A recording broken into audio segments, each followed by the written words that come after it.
You mentioned diabetic ketoacidosis, and you know what? It's interesting because you're talking about blood sugar management, and I've heard that keto term before, and that seemed like that was a really good way to manage blood sugar. But you're explaining it as something dangerous. So maybe we shouldn't be giving ketogenic diets to people with type 1 diabetes. What do you think? Okay, so ketogenic diet does not result in ketoacidosis, which is a completely different condition. Um, I actually have a video, a short video on my channel. If anyone visits my channel, just put in diabetic ketoacidosis versus nutritional ketosis. And you'll see a couple of clips, one from Dr. Ian Lake, who explained it beautifully. So if you're running your body on fat, and ketones, like fatty acids and ketones, you are in a state of ketosis. So you are in nutritional ketosis. So instead of burning glucose for energy, you are primarily, I'm not saying you're never burning glucose because you still are, but you are primarily using up fatty acids for your fuel and ketones, of course. So that's a state of nutritional ketosis, which is completely different from the fatal condition of diabetic ketoacidosis, which usually is the result of high blood sugars. Well, keto diet does not put you in high blood sugars, right? Let's face it. And also insufficient insulin. And the keto diet never promotes no insulin or take as little as possible. You need insulin.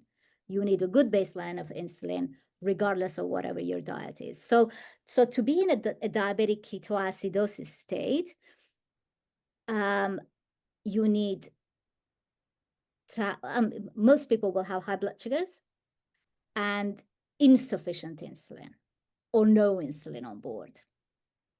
There is a condition, though. There is something called euglycemic ketoacidosis. So where people have experienced DKA with normal blood sugars, but that's extremely rare, and it only seems to happen in rare situations with people who are on certain medications. Mm. Um, for most people, you need to be very low in insulin, high in blood sugars to have a potential risk of DKA. Got it. So Well, thank you for explaining that. I would have definitely fallen into DKA Ah, if I did not have insulin. So it may have taken me 2 hours, 4 hours, 6 hours, but I would have fallen into DKA without insulin.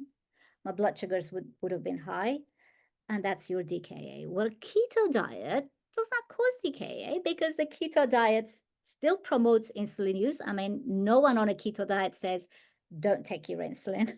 You still need your insulin, and your blood sugars are probably, or they're more likely to be in normal range on a ketogenic diet, or even low carbohydrate or lower carbohydrate diet. And that's not ketoacidosis. That's a state of nutritional ketosis. So I thank just you want to for clarify that. Yeah, thank you for explaining that. I wish more medical professionals in particular knew about that because I think there is still a lot of unwarranted kind of fear around that.